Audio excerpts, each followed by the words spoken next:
வணக்கம் நண்பர்களே. நம்ம எல்லாருமே வீட்ல பூசணிக்காயை சமைச்சு சாப்பிடுவோம். ஆனா, அதுக்குள்ள இருக்கிற சின்ன விதைகள பெரும்பாலும் தூக்கி தான் போடுவோம். ஆனா, நம்ம தூக்கி போடுற அந்த சின்ன பூசணி விதைகள்ல மறைஞ்சிருக்கிற நன்மைகள் பத்தி தெரிஞ்சா, இனிமே அதையெல்லாம் வீணா தூக்கி எறியவே மாட்டீங்க. இன்னைக்கு இந்த வீடியோல பூசணி விதைகள் சாப்பிடுறதுனால கிடைக்கிற முக்கியமான 10 ஆரோக்கிய நன்மைகள் பத்தியும், யாரெல்லாம் சாப்பிடலாம், யாரெல்லாம் கவனமா இருக்கணும், எவ்வளவு அளவு சாப்பிடுறது சேஃப்னு எல்லாத்தையும் தெரிஞ்சுக்க போறோம். வாங்க வீடியோக்குள்ள போகலாம். பூசணி விதைகள்ல மெக்னீசியம், நல்ல கொழுப்பு, ஆன்டி ஆக்சிடென்ட்கள் அதிகமா இருக்கு. இது ரத்த அழுத்தத்தை கட்டுப்படுத்தி இதய நோய் அபாயத்தை குறைக்க உதவும். டெய்லி கொஞ்சமா பூசணி விதைகளை சாப்பிட்டா இதயம் வலுவாகவும் ஆரோக்கியமாகவும் இருக்கும். பூசணி விதைகள்ல இருக்கிற மெக்னீசியமும் நார்ச்சத்தும் உடல்ல ரத்த சர்க்கரை அளவை சமநிலைப்படுத்த உதவும். இது சுகர் பேஷண்ட்ஸுக்கு நல்ல ஒரு ஸ்நாக்ஸா இருக்கும். இந்த விதைகள்ல புரோட்டீனும் நார்ச்சத்தும் அதிகமா இருக்கு. இது வயிறை ரொம்ப நேரம் ஃபுல்லா வச்சிருக்கும். இதனால அதிகமா சாப்பிட்ற பழக்கம் குறையும். பாடி வெயிட் குறைக்க நினைக்கிறவங்களுக்கு ரொம்ப உதவியா இருக்கும். பூசணி விதைகள்ல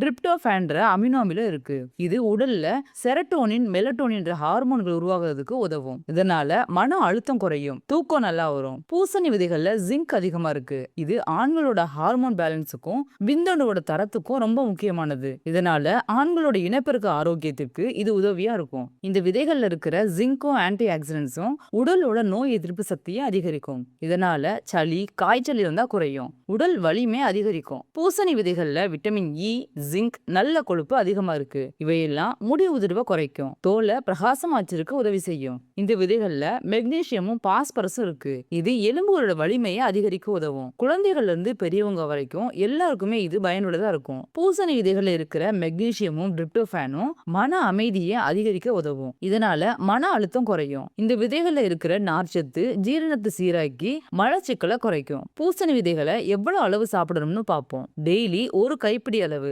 அதாவது 20 இருந்து 30 கிராம் பூசணி விதைகள் சாப்பிட்டாலே போதும். எப்படி சாப்பிடலாம்னு பார்ப்போம். டைரக்டா வறுத்து சாப்பிடலாம், இல்லைன்னா சாலட், கூட்டு, பொரியல் மேல தூவி கூட சாப்பிடலாம். ஸ்மூத்தி இல்லைன்னா ஓட்ஸ்லயும் சேர்க்கலாம். பவுடர் அரைச்சு சாப்பாட்டுலயும் சேர்த்துக்கலாம். யாரெல்லாம் கவனமா சாப்பிடணும்னு பார்ப்போம். அலர்ஜி உள்ளவங்க, அதிகமான வெயிட்டை குறைக்க முயற்சி பண்றவங்க எல்லாம் கம்மியான அளவுல சாப்பிடலாம். அளவு கட்டுப்பாடு ரொம்ப முக்கியம். வயிற்று பிரச்சனை உள்ளவங்க அதிகமா சாப்பிட்டா வயிற்றுப்புண், ஜீரண கோளாறு ஏற்பட வாய்ப்பு இருக்கு. நம்ம வீட்டுல தூக்கி எறிகிற இந்த பூசணி விதைகள் ஒரு சக்தி வாய்ந்த ஆரோக்கிய உணவுன்றதை ஞாபகத்துல வச்சுக்கோங்க. டெய்லி கம்மியான அளவுல சாப்பிட்டா இதய ஆரோக்கியம், நல்ல தூக்கம், நோய் எதிர்ப்பு சக்தி எல்லாமே மேம்படும். இந்த வீடியோ கண்டிப்பா உங்களுக்கு யூஸ்ஃபுல்லா இருந்திருக்கும். இந்த வீடியோ உங்களுக்கு பிடிச்சிருந்துச்சுன்னா லைக் பண்ணுங்க, ஷேர் பண்ணுங்க.